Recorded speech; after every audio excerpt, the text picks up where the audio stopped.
welcome back to the channel and to this, the next little lore video, and a bit of a more standalone one. I mean, it can end up having a sequel when the lore gets more into the build up towards the books, but for the time being, this is what we have. And what we have here is the map of Aphalas, but specifically the map of Aphalas that's on the political map, or the political showcasing with some color coding. And pretty much what I wanted to go through is effectively the democracy. It's how do each of the factions operate, which ones are closer to one another, because you have aspects like the giant protector races, but not all of the protector races get on as well as one another. So you have elements like that to address, and then you've got the steppe tribes and all the rest of it. So we are going to begin, and I think we're actually going to do it in a bit of reverse, and we're actually going to start with Onarkivris. As soon as it lets me zoom. So go down to this side for the moment. Onarkivris is it's a bit of a peculiar one. It's I don't want to say it's a real rogue state, but there's a lot of cases of factions that just either work together when it's convenient and then don't otherwise, and there's other skirmishing and all sorts. But we'll start with the Kingdom of Onarkivris. So, as a reminder, the Kingdom of Onarkivris initially started out as humans, but eventually became a refuge for many goblins as well. And they are the only faction that actually operate with any measure of sort of firearm as well, with the old spear guns and other weapons such as that, mostly coming from the Lost Forges and elsewhere. But as a human faction, normally there would be some ties, but mainly because of the Ruby Mist, a lot of these ties end up being very limited. So they are very isolated in their diplomacy, and they're not they're not the only human faction for that, but we'll get onto them. And technically they're a hybrid anyway. But there is a couple that I want to note here. These three settlements, Tau Jaeloth, Rothagarn, Balsavalin, and previously Arnavan. These are operated by trolls, but they are, you could almost envision them to be independent sort of city-states. Balsavalin and Rothagarn tend to maybe operate a bit closer, as they did with Arnavan, but Tau Jaeloth is quite isolated and remote from the rest of them. And there was noted another settlement here. That may have been a troll, or it may have been an old goblin one. But they have a bit of a sort of, they work together because it's convenient, because they need to. They are right by Nacerez, they are right by the territory of the first demons that can come in and assault them and things like that.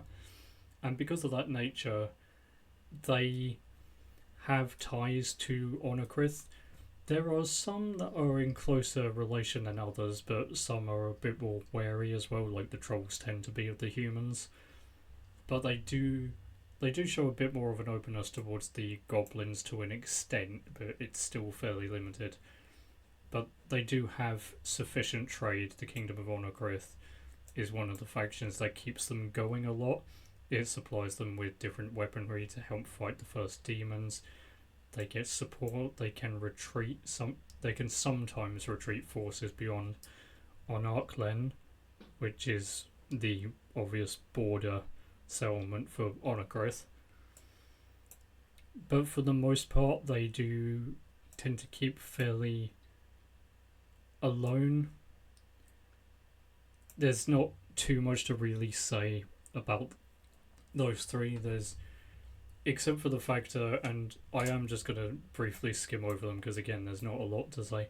they have on and off relationships with the other forces around on Archivorous, but the most notable thing is, because of the mist and what's happened, their expeditions pretty much fallen silent to the majority of the trolls on Idros. So, according to the trolls in Idros, they're not even sure if the expedition is still alive, so diplomacy is pretty much non-existent there. Onokrith and Zakenvor are very much... they'll work together when it's convenient. When it's not convenient, they will just fight, and they will fight alongside the river, hence the forts and the towers. They are happy to operate if any wyvern gets too curious, or if the first demons assault, but primarily they stay isolated. They fought over Mace Lakande, they've fought over Adenhar, they've fought back and forth throughout, and because of the sort of lowland nature of the territory, trying to form up proper formations and military like you would see in many other places of Aphalas is very difficult, so it's far more sort of skirmishy and small groups of forces fighting. It's very broken up by the terrain. But so out of all casualties, skipping over the demons who everyone is against, these two probably rack up the most amount of casualties in terms of skirmish battles and fights against each other, and trade between the two is pretty much non-existent. If there is trading, if the other side ends up with weaponry or material, or in the case of Zakenvor, I just gave it away, stolen weapons, it is just that. They've gone in, they've raided, and they've taken them back. So half-ogres of Zakenvor and human goblins, or the humans and goblins of Onokrith, that is the sort of relation. It is notable, though, that due to... it is notable that even despite them being from the same creators, even the half-ogres are not that friendly with the goblins. So there's a lot of different battles that occur there. Then, just whilst we're over here, we'll note the Labyrinth of Beasts. It's not an official faction, it is the land where the wyverns primarily live, aside from the bloodline that rule Aphalas. And they have a somewhat link with the first demons. They've worked with them before and they're happy to do so again in most cases. But they have tumultuous relations with the factions around them. They can be terrorizing, and they do raid from time to time, especially the more ambitious sort of rogue ones, but they have gained a begrudging respect for the forces, considering that Onokrith has managed to develop weapons to actually repulse a species that was part of the Fawnrith, the original protectors, which is not something that's easy to do. And considering they did it with very little magic as well. So... but moving on, we will skip over to this side of Archivorous. We'll look at the Marixin Wardens for now. First of all, the Marixin Wardens have good relations and trade with both Zakenvor and Medeiros. They are the dividing line between the two factions of their kin, the half-ogres. They receive trade and they receive troops and training from both. And their primary concern is pretty much against the first demons. They do also have some distant trading and relations with the Sea Elves and Hedotelic, but not really with Onokrith, and not really with the Troll expedition either. And as for Zakenvor's relationship with the Sea Elves and the Hedotelic ogres, again, that is a bit tumultuous. They have better relations with them than they do with Onokrith, but it is still a bit challenging. But it depends with the Sea Elves on which city. It depends. Like, the vast majority of their trade is with Linnea and Calavron, so they have better relations with those two colonies. But Renarin and Steonhar, they have very little to do with, so whilst overall they look at the Sea Elves pretty neutrally, it depends on which colony and again geography. There have been some squabbles between Medeiros and Sakandror, but nothing overly major. And yeah, we'll go over this to Medeiros now. Medeiros have a on and off relationship with the Sea Elves. Sometimes they fight, sometimes they don't fight. They are primarily okay with the southern settlements and even Steonhar, but their main opposition in the colony that they get frustrated with the most is Linnea. They have a lot of raiding issues, and out of all the factions on Onokrith that are not demon or beast, Medeiros can be most rogue. It's had previous dealings with Sinetvia. It's worked with other foes, so they don't have the most polished of records, and the Sea Elves are some of the people who keep a very close eye, and normally when there's been sea combat around Onokivris, Medeiros and the Sea Elves have been on opposite sides. It's very, very rare to ever see them on the same side, but they also keep to themselves. But that is not the same to say about the Ogres of Hedotelic and Medeiros. These two factions really do not get along that well. Half the reason why Hedotelic hasn't bothered to try and expand beyond the hill points is partly because population-wise they are one of the lowest, even though they've got the multiple cities and stuff. But it's also because previous dealings, including Raunor's story, where he was growing up and Medeiros essentially tried to either assassinate or kidnap him, and other elements have just led to these two clashing a great deal, which is why Hedotelic tends to keep more to itself. And they have noted that Medeiros has been associated with things like Sinetvia, limited to Nagrasak and things, the figures that Hedotelic openly, unlike Sarakarth, Hedotelic ogres openly avoid and stand against in a lot of cases. They are not supportive of those kind of battles. So you have those aspects to it as well. But switching over to...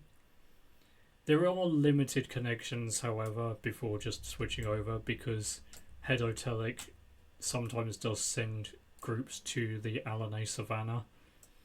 So Medeiros do tolerate that, and I've noted before that Erios Seablade operated up here. Primarily the reason he was able to get around was by the sea. There was no way that Medeiros was going to just let him travel through the land. But there have been noted areas of groups that have travelled through the land, because Medeiros has a lot of open terrain, as you can see. So a lot of unmarked territory and flatland, so not the easiest to traverse, but not the worst either. And Hedotelic to the Sea Elves, they pretty much get on. They trade, they have a fairly peaceful relation. It's not a direct alliance, but they do work together from time to time. And Hedotelic also has a pretty good relation as well with Onokrith, as they do with the Trolls as well. So Hedotelic and Steogris are the two friendlier ones, although it is notable that some of the Sea Elf colonies do get reputation stains, because their people have been known to be some of the highest that tend to populate pirates and the whole point of piracy and things. So, and there have been known traitors that have worked elsewhere as well. So they don't have the most polished, but it varies from colony to colony, really. And Hedotelic have a friendly enough relation with Onokrith to the point where some of the larger ogres, including Ralnor, have actually spent a fair amount of time taking refuge here. And a large reason for that, again, is the connection between the goblins and the ogres. So, not counting the half ogres of Sakenfor and Medeiros, but the ogres and the goblins, they do have, primarily because, yes, the relation is very, very distant now, but both of them are tied back and have ancestry that drifts back to the coalition of the Scribe, where both a large proportion of ogres and goblins tried to stand against Nagrasak under Amendiel. They lost, and they lost badly, but it's almost like a distant cousin or blood bond that's never really been forgotten by many. So, yeah, that is the case here. I'm not going to do Galakaros because, well, that just went fully rogue and things. Excuse me for a moment. What I'll do next is I am going to move on to Talonser and the Trolls. Now, first of all, I'm going to look at it internally because Talonser, even when the Trolls were united, it is still 3 specific clans. Clan Anarothi, they operated in the north, and there might be a way that I can actually do this, just to showcase a bit. Never mind. Right. So, the Guardlands is effectively a border sort of loop around the, I know that's faded, but the Oasis of Spirits. Then, up in the north, you have the land primarily occupied by the clan of Anarothi. Down here, you have the clan of Batragia, and then here you have Talakoth. Internally, the Trolls operate on a basis of a council of 3 primarily, or at least in the time of the clans they do, and except for the Idros Years of Sorrow, the Trolls work together. They work in unison, they operate quite handily, they share the agriculture of the farms in southern Naros, and they do open with trade towards the humans. At least at this point in time of the lore, they do extend the trade out. Primarily with the kingdom of Cafaltir. Talonser and Cafaltir have probably the strongest relation that the Trolls have to any human faction. And they also trade with, I know they're not really marked because they're not a significant force as much, but the Ajati who exist on Lossakoth. And they do also use the trade that's gathered to help supply any refugees that are on Lossakoth as well for extended periods. And here's where things do get interesting though. The Trolls have no issue with a faction like the Dwarfs of Alaros going into the Protector races, the Forest Dwarfs. They have no issue with them whatsoever.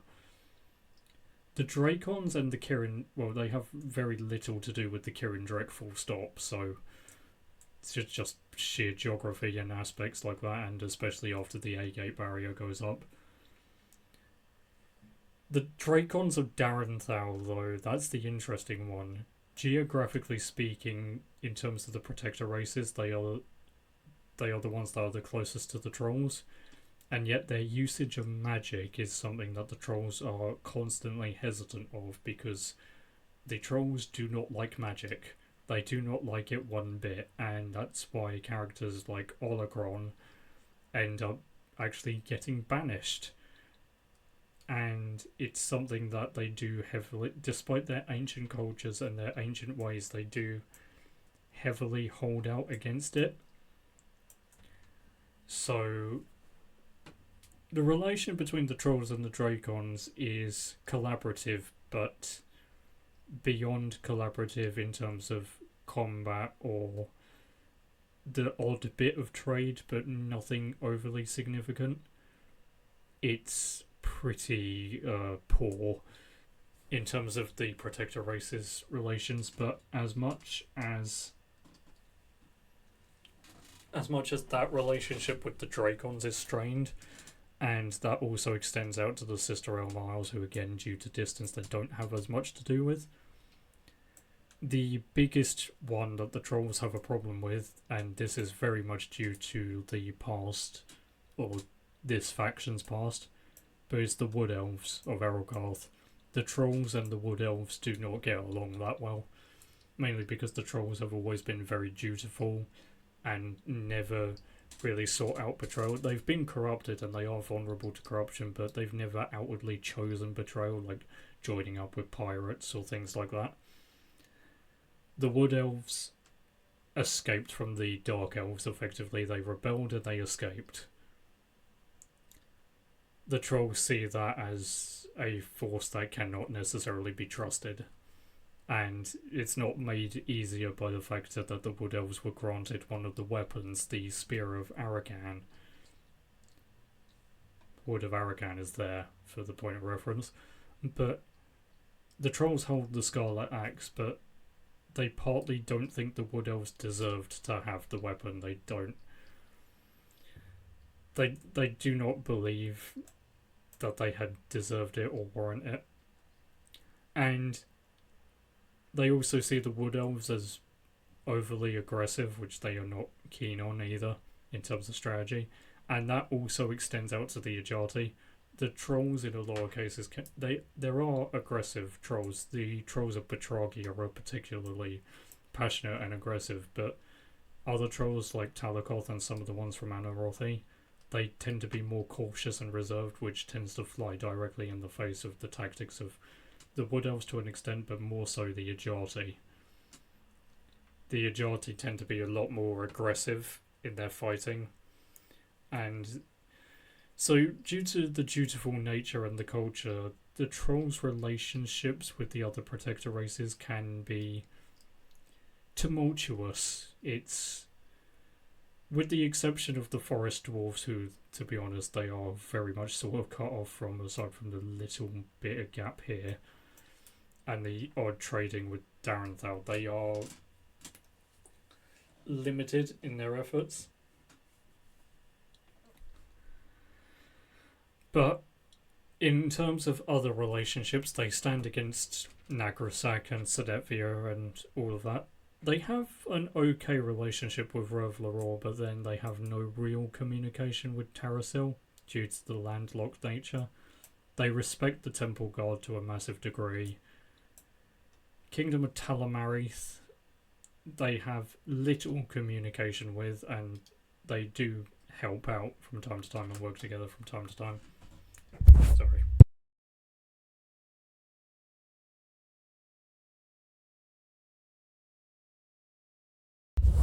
Right, there we go.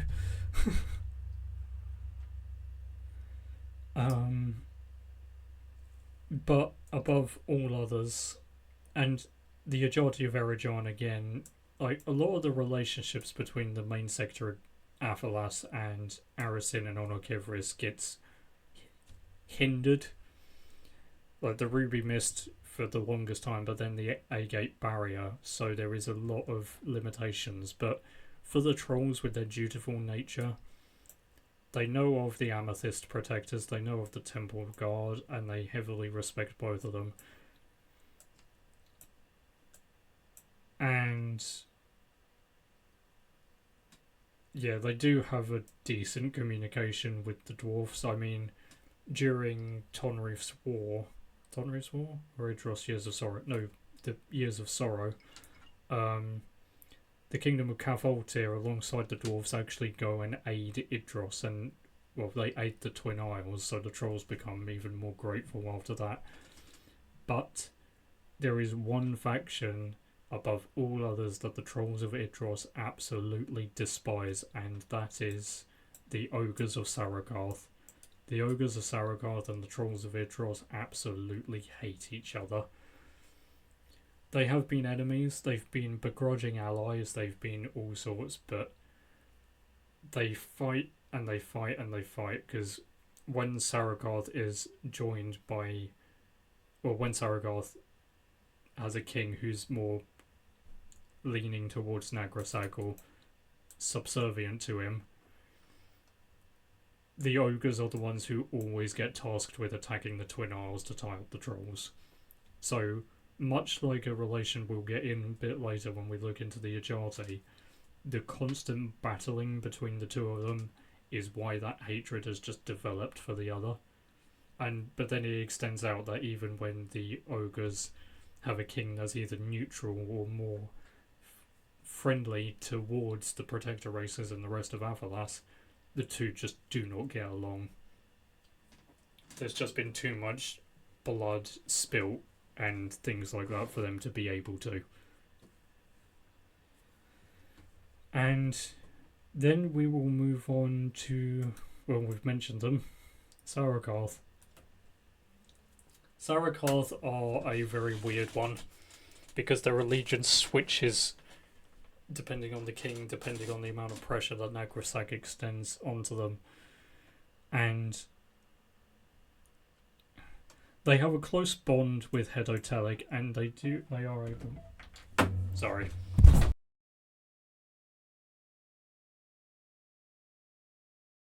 The ogres of Saragoth, they have a close bond, and they are able, through limited magic and things, to be able to bypass the Ruby Mist. They have a close bond with their connection at Hedotelic.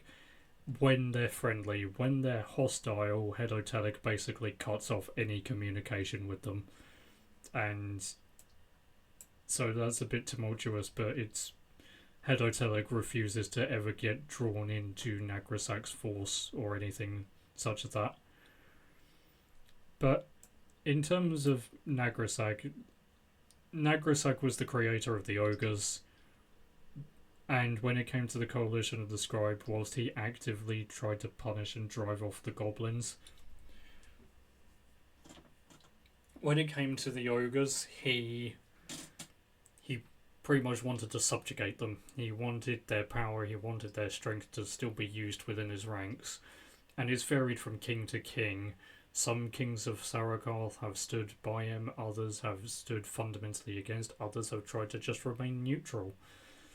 And because of this on and off relation, with the exception of the other ogres and some of the goblins around Aphalas, most other factions look at them in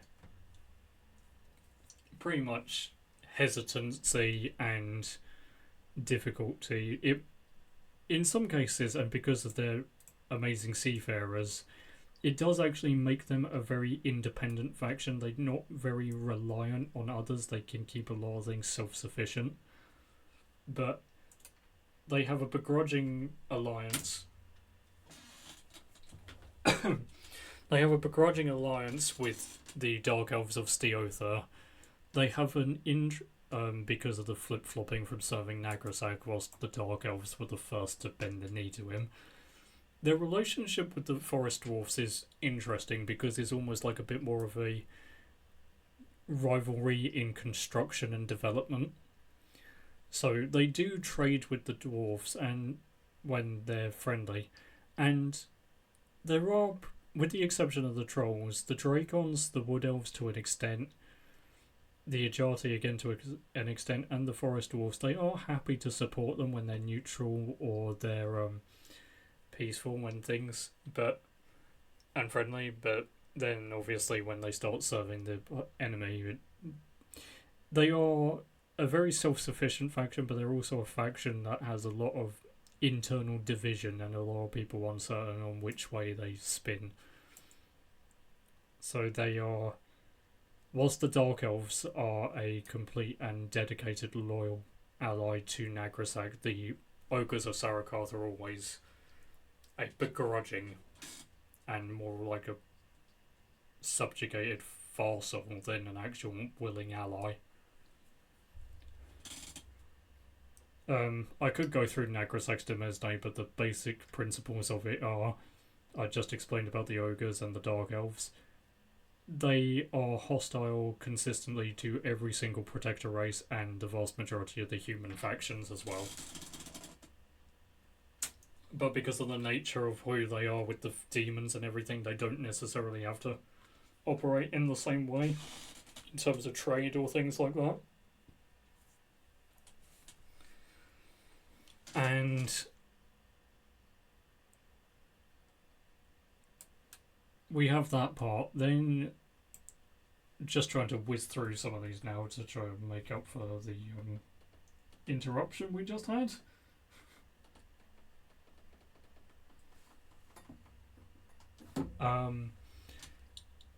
The Ijati and the Forest Dwarfs, out of all protector races, they are probably two with the closest sort of relation, and that's not just a relation due to geography or begrudging respect. They do genuinely get along. They trade and actively help each other out as much as they can. And the same honestly goes for the Ijati when it comes to the Kirindrek. Obviously a bit different, where here it's the Ijati of Kalas Tenir, there it's the Ijati of Erijon, but the two cross paths with each other so often that, well, before the A-Gate barrier, that most were familiar with the other faction. Both of them coordinated are the Watchers and Protectors of Shah. They fight against Nagrasak, they fight against the Dark Elves, and they are rather heavily hostile to the pair of them. Saragarth, again, limited. But when it comes to the connections between Shah and Destinal, the Forest Dwarves have a close relation with the Dracons because of their history together of working on the weapons and things like that.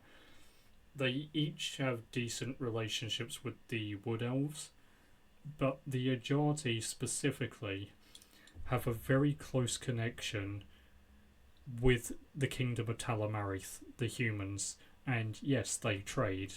There's trade throughout most of these alliances, and the trade that comes from Destinal, either Protector Race or friendly humans like Talamarith or Cavoltir, or even some wheat and things from Tarasil, that comes through, and it comes through a trade stream that goes through here or comes from the Isle of Tartak, and then it can go into the Ajati lands, and then the Ajati can transfer it over to the Forest Dwarfs. So they have a very supportive network that has allowed them to stay in their fight for so very long. And yeah, it's a very close-knit alliance, and there is no real begrudgment, there is no real hostility between the two, pretty much at all. I'd argue if you want to compare it to something, the best way that you could probably compare it, I'm trying to think of factions that are different and have not had any sort of problems, and the best one I can really think of is pretty much the how Lothlorien would have been towards the Aethiad, or the Aethiad, I cannot pronounce it for some reason today, but them or the Woodsmen or the Bjornings, like, they get along, they work together from time to time, they get along, and there's no real hard distrust or disliking between the two. So that's the closest I could really hold that to. But then we get on to one of the... We'll just quickly hit the archipelago, actually. The Sister Realm Isle Dracons and the Isle of Maya John Kirindrek, they all get along. The Ancestor-near humans are more isolationist. The Mayajon and Sister Isle realms, not Realm Isles, and the Amethyst Protectors all work together very heavily. The isolationist Ancestor-near has a respectful relation with Nitog's Bastion, and the Tourmaline Isles are more rogue because piracy and things like that. So that was just a very quick overview of them. And then on to Destinal. Now, Destinal is the one that gets more interesting the closer you get to the books, because the kingdoms break down and it's split into houses, so there's more to address. But for the most part, the human factions get along very well with each other. Cavoltir, Tarasil, and Talamarith. Well, actually, no, we'll change that around. Out of all of them, Cavoltir and Talamarith are the closest. They get on the best, they have no real conflict with one another. And both of them, alongside the other humans, have a large high respect and do support the Temple Guard of Galeria as well, with forces and resources. Also, each of the human factions holds a, I know you can't really see the writing here, but the Feldspar Summit and the Feldspar Order that lives on it, they all hold a great deal of respect for them as well, due to the nature of the Order and things and the effort it has gone to in the past. Out of relations to the Protector races, however, Tarasil and Talamarith, due to their border proximities, especially the Wood of Arakan, are the ones who get on the best with the Wood Elves. And they work in unison with them a lot, and I've noted about Talamarith and the Ajati. Tarasil and Rovlaror have a bit of a tumultuous relationship that even, in some extent, extends beyond the existence of the kingdoms. And Cavoltir is alright with both of them. It's not really that fussed. They've worked together and they've helped, during Tonrif's war, they helped retake Rovlaror from the legions of Tonrif. And the interesting one, though, is when you look at Rovlaror and Darenthal, they hold a respect to each other, and they trade and everything, but it's not a particularly sort of close relationship. It's like they're neighbours, they work together, fine. It's like they don't. There's not many ventures that the two undergo together that are specifically just them. They've been joined together with other factions in external battles, like retaking Idros and other things, but for the most part they just kind of remain together, and they are allies that are happy to work together in the field and things like that, but beyond that they share no real commonalities with one another.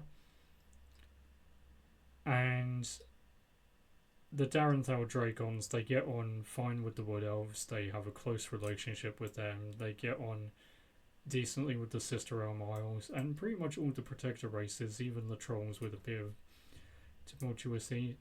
They are the faction that probably gets on some of the best, and yeah, they don't really have any sort of faction bar probably something like the Dark Elves that they are outwardly hostile towards. Although their refinement does sometimes annoy groups like some elements of Rovlaror that are more used to living in hills and mountains and stuff. But it does end up becoming a bit more different when the houses come along, because you have House Hillor, House Rovcat, House Telik, House Quashril, Lethos, Cafalt, Matten, and then Tartak. So there's a fair amount of differences that do come from that as well. But we will round off and look at one of the more complicated ones. So complicated, in fact, it's already had a bit of a dedicated video to it. Arisen. First of all, let's get the simplicity out of the way. The Ice Elves are the enemy to pretty much everyone. There are very limited cases where any group will work with them. Kirindrek, Ijati, they are the Protector races. They work together without any sort of shadow of doubt. There's occasional squabbling, but nothing major. They also get along with a non-faction in terms of the Shrouded Eye, which is the name of this mountain, even though it's not on that text, which is where the Sparrowhawks hold their main sort of eyries and things. So they work together quite well, and they also work quite well with the Scorpion Eye tribe, primarily the Ajati, but the Scorpion Eye tribe are a much more defensive and friendly group, and together they all work to basically protect the coastal traders at Garrelane, the main sort of hub for most trade that enters into Arisen by the sea from the south. The Nomads of the Emerald Path are led by a Kirindrek, meaning that they have good relations with the Ajati and the Kirindrek automatically, although at times they can become a little bit strained by priority differences. The Bandit Hunters the Bandit Hunters are the ones that are a bit more of like the annoying rogue ally in the group. They do get trade and they do work together, but there's a lot of times where they just go off on their own and it ends up frustrating other forces, because especially with bandits lurking about and Nagrasak's flame tribe being up here. The heart of the steppe tribe, Bekorzane, they alongside Narkurlin, the Wardens of Narkurlin, are probably two of the most sort of friendly, neutral ones, as in, we'll let you bypass our land, pass through our land, you can trade with us and all of that, we'll have no real issue with you, just don't do anything stupid. And they do work with the Bandit Hunters and the Haven tribe from time to time, but most of the time they largely sort of just keep to the centre and keep to themselves.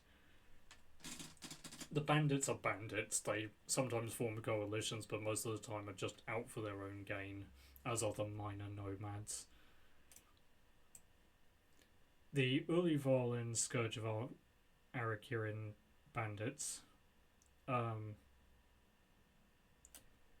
they get on okay with other bandit factions. They get tolerated by groups like the Heart of the Steppe and Aphalas, but they're primarily hostile, as the name suggests, to the Kirindrek. Sorry.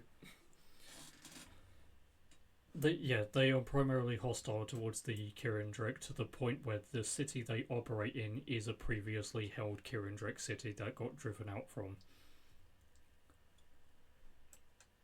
And now, moving a bit further north, I should also note that they are hostile towards the Ajati, but not as outwardly hostile. It's more of a case of, you hate our ally, so we will stand against you. Nagrasak's Flame Tribe are hostile to pretty much everything, for the primary factor of they serve Nagrasak. They are his agents and his presence in the Great Steppe, so they hate pretty much everything and want to try and fight everything.